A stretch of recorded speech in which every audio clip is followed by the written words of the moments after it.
ದೇವರಾತ್ಮನು ನನ್ನೊಂದಿಗೆ ಮಾತನಾಡಿರುವಂತ ನಮ್ಮ ದೇವರು ತನ್ನ ವಾಕ್ಯಗಳನ್ನ ನಮಗೆ ಕಲಿಸಿದಂತ ಆ ಸಂದೇಶವನ್ನೇ ಇವತ್ತು ದೇವರ ಸನ್ನಿಧಿಯಲ್ಲಿ ನಾವು ಧ್ಯಾನಿಸುವುದಕ್ಕಾಗಿ ನಾನು ಇಷ್ಟಪಡುವನಾಗಿದೆ. ವಿಮೋಚನ ಕಾಂಡ ಪುಸ್ತಕ 14ನೇ ಅಧ್ಯಾಯದಲ್ಲಿ 15-16ನೇ ವಚನದಲ್ಲಿ ನಾವು ಓದುವಾಗ, ಆಗ ಯೆಹೋವನು ಮೋಶೆಗೆ ಹೇಳಿದ್ದನೆಂದರೆ, ನೀನು ನನಗೆ ಮೊರೆ ಇಡುವುದು ಏನು?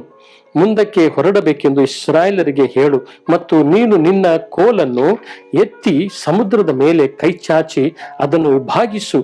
ಆಗ ಇಸ್ರಾಯೇಲರು ಸಮುದ್ರದ ಮಧ್ಯದಲ್ಲಿ ಒಣಗಿದ ನೆಲದ ಮೇಲೆ ನಡೆದು ಹೋಗುವರು. ದೇವರಿಗೆ ಸ್ತೋತ್ರ. ಇಲ್ಲಿ ತಂದೆ ಆಗಿರುವಂತಹ ದೇವರಿಗೂ ಮೋಸೆಯ ನಡೆಯಲ್ಪಟ್ಟಿರುವಂತಹ ಮಧ್ಯದಲ್ಲಿರುವಂತಹ ಸಂಭಾಷಣೆ ಕುರಿತು ನಾವು ಕಾಣ್ತೇವೆ. ಮೋಸೆಗೆ ದೇವರು ಆತನ ಹೇಳ್ತಾನೆ, ಇಗೋ ಮೋಸೆಗೆ ಆತನ ತಂದೆ ಆಗಿರುವ ದೇವರು ಹೇಳ್ತಾನೆ, ನೀನು ನನಗೆ ಮೊರೆ ಇಡುವುದು ಏನು? ನೀನು ಪ್ರಾರ್ಥನೆ ಮಾಡುವುದೇನು? ನನ್ನ ಕಡೆಗೆ ನೀನು ದೃಷ್ಟಿಸುವುದೇನು? ಈ ಲೋಕವನ್ನು ನೋಡಿ ಸಂಗತಿಗಳನ್ನ ಪರಿಸ್ಥಿತಿಗಳನ್ನು ನೋಡುವುದೇನು? ನೀನು ಹೊರಡಬೇಕೆಂದು ಇಸ್ರಾಯೇಲರಿಗೆ ನೀನು ಹೇಳು.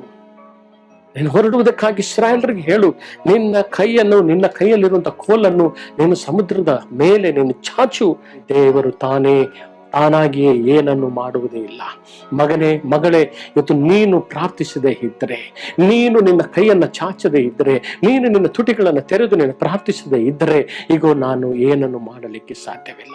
ಈ ಲೋಕದಲ್ಲಿ ಎದ್ದಿರುವಂತಹ ಅಲೆಗಳನ್ನು ತಣಿಸಬೇಕಾದ್ರೆ, ವ್ಯಾಧಿಯನ್ನು ಗುಣಪಡಿಸಬೇಕಾದ್ರೆ, ರೋಗವನ್ನು ವಾಸಿ ಮಾಡಬೇಕಾದ್ರೆ, ಎಲ್ಲ ಜನಾಂಗಗಳ ಮೇಲೆ ಇವತ್ತು ಕ್ಷಮೆಯನ್ನು ಕೊಡಬೇಕಾದ್ರೆ, ನಾವು ದೇವರ ಮಗನೇ ಕೇಳುತ್ತಿರುವಂತಹ ದೇವರ ವಾಕ್ಯವನ್ನು ಕೇಳುತ್ತಿರುವಂತಹ ದೇವರ ಸಂದೇಶವನ್ನು ಆಲಿಸುತ್ತಿರುವಂತ ನೀನು ನಾನು ಅದನ್ನು ತಾನು ಹೇಳದೆ, ನಮಗೆ ದೇವರು ಕೊಟ್ಟಿರುವಂತಹ ಅಧಿಕಾರವನ್ನು ನಡೆಸದೆ, ತಂದೆ ಆಗಿರುವ ದೇವರು ಈ ಲೋಕದಲ್ಲಿ ಯಾವ ಮನೆಯಲ್ಲಿ, ಯಾವ ವ್ಯಕ್ತಿಯಲ್ಲಿ, ಯಾವ ದೇಶದಲ್ಲಿ, ಯಾವ ಊರಿನಲ್ಲಿ, ಯಾವ ಪಟ್ಟಣದಲ್ಲಿ ತಾನಾಗಿಯೇ ಕಾರ್ಯವನ್ನು ಮಾಡಲಿಕ್ಕೆ ಸಾಧ್ಯವಿಲ್ಲ. ದೇವರು ಏನಾದರೂ ಮಾಡುವುದಾಗಿದ್ದರೆ ನಾವುಗಳು ಆತನು ಹೇಳುವಾಗಲೇ, ಮೊರೆ ಇಡುವುದಾದರೆ, ನಮ್ಮ ಅಧಿಕಾರವನ್ನು ಚಲಾಯಿಸುವಾಗಲೇ ದೇವರು ಮಾಡುವನಾಗಿದ್ದಾನೆ. ಹಲ್ಲೆಲೂಯಾ.